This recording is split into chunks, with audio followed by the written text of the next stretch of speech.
Hello and welcome to my YouTube channel Vlogs with Figuras. আশা কৰোঁ সকলো ভালে আছে।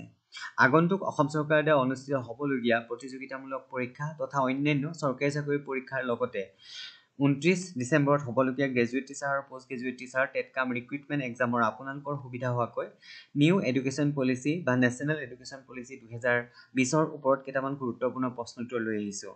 আৰু আজিৰ পাৰ্টটো হৈছে পাৰ্ট নম্বৰ 4। ইতিমধ্যে আমি তিনিটা পাৰ্ট শেষ কৰিছোঁ NEP 2020ৰ ওপৰত। যদি আগৰ ভিডিঅ'কেইটা চোৱা নাই তেনেহ'লে চাই ল'ব আৰু আজিৰ ভিডিঅ'টো স্কিপ নকৰাকৈ শেষলৈকে চাব। বলক তেন্তে আজিৰ ভিডিঅ'টো আৰম্ভ কৰোঁ। আজিৰ প্ৰথমটো প্ৰশ্ন লৈছোঁ, according to NEP 2020 which of the following is required for PhD? তলৰ কোনটো দৰকাৰী হ'ব PhD কৰিবৰ কাৰণে NEP 2020ৰ মতে? অপশ্যনবোৰ হৈছে option A 3 years of bachelor degree, option B 4 years of bachelor degree, option C 5 years of bachelor degree আৰু option D none of these। গতিকে শুদ্ধ উত্তৰটো হ'ব option number B 4 years of bachelor degree। Complete কৰাৰ পিছতে এগৰাকী ছাত্ৰ বা ছাত্ৰীয়ে PhD কৰিব পাৰিব। Next question number 2, after how many years of study in the professional field will the diploma be awarded? Professional fieldত কিমান ক্লাছ পঢ়াৰ পিছতে ডিপ্ল'মা চাৰ্টিফিকেটখন প্ৰদান কৰা হ'ব বুলি কৈছে। অপশ্যনবোৰ হৈছে option A 1, option B 2, option C 3, option D 4। অপশ্যনকেইটাৰ ভিতৰত শুদ্ধ উত্তৰটো হ'ব অপশ্যন নম্বৰ বি 2। 2 বছৰ পঢ়াৰ পিছতে ডিপ্ল'মা এৱাৰ্ডখন লাভ কৰিব বা চাৰ্টিফিকেটখন লাভ কৰিব।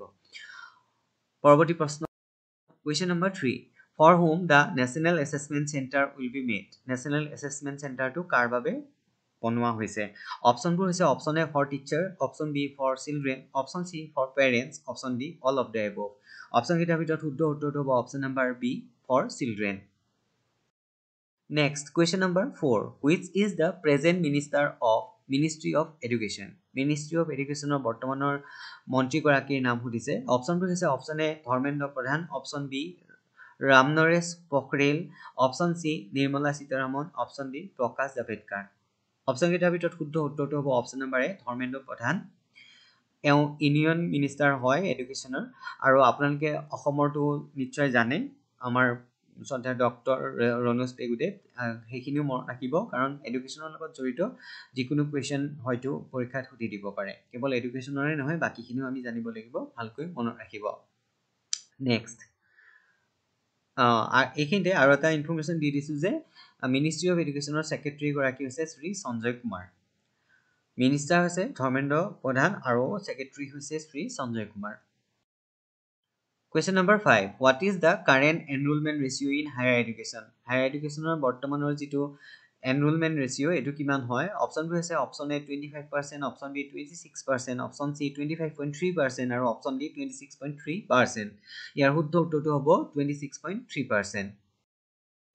পৰৱৰ্তী প্ৰশ্ন, for school education who will prepare national curriculum framework? National curriculum framework বিদ্যালয়ৰ বাবে কোনে প্ৰস্তুত কৰে? অপশ্যনবোৰ হৈছে option A CBSE, option B NCERT, option C UGC, option D state board. ইয়াৰ শুদ্ধ উত্তৰটো হ'ব অপশ্যন বি NCERT। NCERTয়ে নেশ্যনেল কাৰিকুলাম ফ্ৰেমৱৰ্কটো স্কুলৰ বাবে প্ৰস্তুত কৰি উলিয়ায়। আপোনালোকে এইকেইটাৰ ফুল ফৰ্মো জানি ল'ব, পৰীক্ষাত এইকেইটাৰ ফুল ফৰ্মো সুধি দিব পাৰে। Question number 7, what is the academic bank of credit in New Education Policy 2020?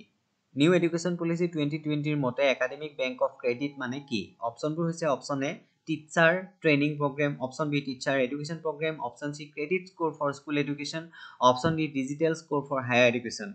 আৰু অপশ্যনকেইটাৰ ভিতৰত শুদ্ধ উত্তৰটো হ'ব option number D digital score for higher education.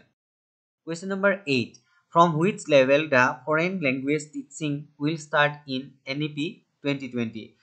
কোনটো ক্লাছ লেভেলৰ পৰা NEP 2020ৰ মতে ফৰেন লেংগুৱেজ শিক্ষা প্ৰদান কৰা হ'ব? অপশ্যনবোৰ হৈছে অপশ্যন এ প্ৰাইমেৰী লেভেলৰ পৰা, অপশ্যন বি ছেকেণ্ডেৰী লেভেলৰ পৰা, option C both A and B অৰ্থাৎ প্ৰাইমেৰী লেভেল ছেকেণ্ডেৰী লেভেল দুটাৰ পৰাই, আৰু option D none of this. গতিকে ইয়াৰ শুদ্ধ উত্তৰটো হ'ব option number B secondary level. Next question number 9, Question number 9 হৈছে by which year education for all has been targeted at the secondary level with 100% gross enrollment ratio in school education? Option B হৈছে option A 2028, option B 2030, option C 2032 আৰু option D 2034। Option কেইটাৰ ভিতৰত শুদ্ধ উত্তৰটো হ'ব option number B 2030 চনৰ ভিতৰত 100% gross enrolment ratio' school এডুকেশ্যনৰ ক্ষেত্ৰত আনা হ'ব। Next, question number 10. By which year the target is to reach 50% gross enrollment ratio in higher education? কিমান বছৰৰ ভিতৰত higher education 50% gross enrollment ratio আনা হ'ব? অপশনবোৰ হৈছে অপশন এ 2028 2028 চন, অপশন বি 2030, অপশন সি 2032 আৰু অপশন ডি 2035 চন। ইয়াৰ শুদ্ধ উত্তৰটো হ'ব অপশন নাম্বাৰ ডি 2035 চনৰ ভিতৰত gross enrollment ratio higher education 50% আনা টাৰ্গেট লোৱা হ'ব। Option Question number 11. By which year the NEP aims to provide quality education to every child in the age group of 3 to 18 years? 3 পৰা 18 বছৰ বয়সৰ প্ৰত্যেকগৰাকী শিশুকে গুণগত শিক্ষা প্ৰদান কৰাৰ কাৰণে কোনটো ইয়াৰলৈ টাৰ্গেট লোৱা হৈছে বা লক্ষ্য লোৱা হৈছে নতুন এডুকেশ্যন পলিচিৰ মতে? অপশনবোৰ হৈছে অপশন এ 2028 চন, অপশন বি 2030 চনৰ ভিতৰত, অপশন সি 2032 চনৰ ভিতৰত, অপশন ডি 2034 চনৰ ভিতৰত। অপশন কেইটাৰ ভিতৰত শুদ্ধ উত্তৰটো হ'ব অপশন নাম্বাৰ বি 2030 চনৰ ভিতৰত 3 পৰা 18 বছৰ বয়সৰ ছাত্ৰ ছাত্ৰীসকলক কোৱালিটি এডুকেশ্যন প্ৰদান কৰাৰ লক্ষ্য লোৱা হৈছে। Question number 12. In which of the following years education policy was not launched? তলৰ কোনটো বৰ্ষত শিক্ষা নীতি আৰম্ভ কৰা হোৱা নাছিল? অপশনবোৰ হৈছে 1968 চন, অপশন বি 1976 চন, অপশন সি 1986 চন আৰু অপশন ডি 2020 চন। গতিকে আমি এই প্ৰশ্নটো আগৰ ভিডিঅ'ত আলোচনা কৰিছোৱে যে 68, 86 আৰু 20 এইকেইটা বছৰত শিক্ষানীতি আনা হৈছিল আৰু আমাক ইয়াত কোনটোত আনা হোৱা নাই সুধিছে। So answer is option B 1976ত এডুকেশ্যন পলিচি লঞ্চ হোৱা নাছিলে। Next, question number 13. There will be one single regulator for all higher educational streams in NEP 2020 except অপশনবোৰ হৈছে A medicine, option B legal, option C both A and B আৰু option D none of these। গতিকে ইয়াৰ শুদ্ধ উত্তৰটো হ'ব option number C both A and B medicine আৰু legal। দুইটাৰ ক্ষেত্ৰতে regulator for all higher education streams in NEP 2020 এইকেইটাৰ ক্ষেত্ৰত আনা হোৱা নাই, বাকিবিলাকত এইটো আনা হৈছিলে। Question number 14. Education is a education কি হয়? অপশনবোৰ হৈছে state list subject, option B union list subject, option C concurrent list subject, option D none of these। শিক্ষাটো কোনটো লিষ্টত আহে? অপশনবোৰৰ ভিতৰত শুদ্ধ উত্তৰটো হ'ব option number C concurrent list subject। আজিৰ ভিডিঅ'ৰ শেষৰটো প্ৰশ্নলৈ যোৱাৰ আগে আগে আপোনালোকক পুনৰবাৰ অনুৰোধ জনাইছো, যদি মোৰ চেনেলটোলৈ আপুনি প্ৰথমবাৰৰ কাৰণে আহিছে তেনেহ'লে চেনেলটো সাবস্ক্ৰাইব কৰিবলৈ নাপাহৰিব আৰু লগতে ভিডিঅ'বোৰ নিজৰ বন্ধু-বান্ধৱীৰ সৈতেও শ্বেয়াৰ কৰিব, লাইক, কমেন্ট আৰু উপযুক্ত দিহা পৰামৰ্শ দিবলৈ নাপাহৰিব।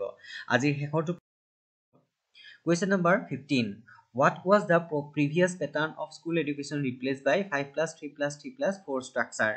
5+3+3+4 structure আগৰ কোনটো পেটাৰ্ণক ৰিমুভ কৰিছে? অপশনবোৰৰ ভিতৰত অপশনবোৰ হৈছে option A 10+2 pattern, option B 5+5+2 pattern, option C 6+6 pattern, option D 6+4+2 pattern. Option বিৰ শুদ্ধ উত্তৰটো হ'ব অপশন নাম্বাৰ এ 10+2 পেটাৰ্ণ। গতিকে এইকেইটাই আছিলে নিউ এডুকেশ্যন পলিচিৰ গুৰুত্বপূৰ্ণ MCQ। আশা কৰোঁ ভিডিঅ'টো চাই ভাল পালে। আপোনালোকক পৰৱৰ্তী ভিডিঅ'ত পুনৰ লগ পাম। ধন্যবাদ।